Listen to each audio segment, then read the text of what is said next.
Showcase-WITSON.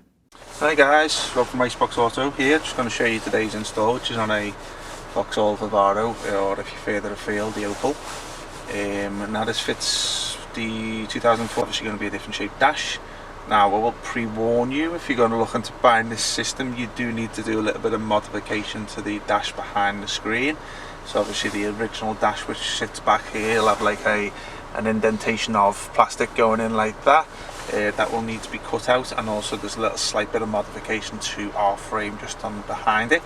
If you want any more details, then obviously just drop us a message or give us your email address and we'll send you some pictures over. Okay, so this system here, the frame's standard on our website, but obviously this screen will come in about 3 different styles, different RAM, different processors, and this is today we've put in I think it's the style 2. You can change this home page if you wish. So this one down here, which is a theme button, which takes it into an app center, which basically allows you to change the skin, but obviously it's an online app, so obviously it only works with an internet connection. Unfortunately I haven't connected my phone today, so I'm just going to show you a few little functions of the system. And as you can see, this is the home page here. So obviously you've got your navigation button here, which takes you into YouTube, but you can change that if you want. So I'll just change it in the video just to show you. Let's have a little look. 1 second. This system. I'll do it later on anyway, but obviously there's an application on here which allows you to put anything on there in terms of your maps, Google Maps, Waze, but obviously it's just something set to YouTube there. It's nothing to worry about, just something that we need to change. So as you can see up in here, there's a lot of back-end settings. Obviously I'll just go back to the navigation there. So if I just put it onto there, it shows you now it's on YouTube. Sorry, gone from YouTube now to Google Maps. So if I was to go back to the home page, you see your Google Maps come up there now. Okay, so here's your Bluetooth setting here. So obviously it's connected to my phone there, which is the iPhone. Obviously this is done to show you how the CarPlay works. So obviously it is wireless. It also has Android Auto, but if you got the Android phone, but today I'll just show you the CarPlay because I've also set it up. As you can see, it's nice and responsive, and it does have an 8-core processor this. But as you say, a lot of people ask about lag and stuff like that. We tend to stay away from the cheap variants of the systems only because they'll come back and bite us on the bum. But as you can see, this is responsive, no lag whatsoever, just as you would expect with a branded tablet you would receive at home. So here's your CarPlay here. So this is basically just taking apps from your phone. It doesn't do anything like Netflix, YouTube and stuff like that. Basically it just does like GPS, text messaging apps, music apps, and a few other things like podcasts and stuff like that. But as I say, if you wanted to obviously use the YouTube, you just go back to the Android settings and it's on there. So obviously the Android is just like you would expect with your phone, as you have a Play Store icon on there. It just shows that it's offline at the moment because I haven't got an internet connection, but this is where you download the majority of your apps if you wanted to put Netflix on there or Waze or whatever. That's if you didn't want to use the CarPlay or the Android Auto. Here's your radio station here. It does have RDS, so you can, as you can see, it's a radio station name there.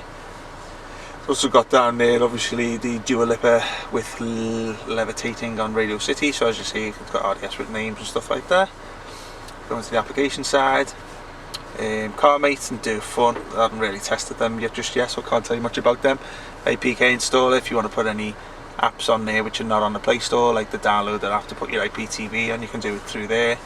As you can see, just basically shows you obviously input methods on that. Settings, I've just showed you before. Theme, this is one where it takes you and you can change the skin on the home page, but as I say, it's an online one, so obviously you need the data connection. Air conditioning, as you can see, nice thing for this car here is obviously it can show you information on here. Let's have a little look. Aux, so if you want to put a TV box to it, you can do that. Bluetooth, you know that. Boot animation, starting to load up the screen. Also one here. Let's have a little look. Car settings, it's language. I think this applies to some of the information in the car anyway, so as you can see it's got some information there. Let's go back. Chrome, as you would expect with Android anyway, they're preset into the firmware. This one here is a map they put on there by the factory, but we don't sell it with it, so we'll delete that one. Just get rid of that. Don't want that. Google Maps here is a music app, so if you want to put your music or films onto a pen drive, you can stick it into one of the USB cables of the system, which obviously we put in the glove box today. And then if you're playing your movies, you can either go in through there for your music, or your movies. Where's your movie on? There's your video on there if you want to play your videos in terms of that. I don't look at anything on there. Might be any demos on there. Nope. Okay, Play Store, seeing that this is the DVR. We haven't put a DVR camera in today. YouTube app, we know all about that. Steering wheel, this applies to cars without the digital CAN bus. So if you've got an analog CAN bus, you preset them yourself. But if it comes with a digital one, it's done automatically. So if I was just to show you that, I'm going to touch the steering wheel controls now. So as you can Even see, though when he distracts the other player by being a big increase the volume and decrease, so that works fine with it. Just back onto the CarPlay, but as you can see, I think that's pretty much it in a nutshell. You can pretty much see like the system's working very rapid. So there you go. I believe it's got split screen on it, and also obviously you can have one screen there and one screen there if you wanted to, but I'll have to show you that in another video. So I'll just bring it to an end today, guys. Thanks for watching us, and also just before you go, this will also fit the Renault Trafic, and there's one more which you can't remember, sorry, check on the website. Okay, have a nice day, speak to you soon, bye bye. WITSON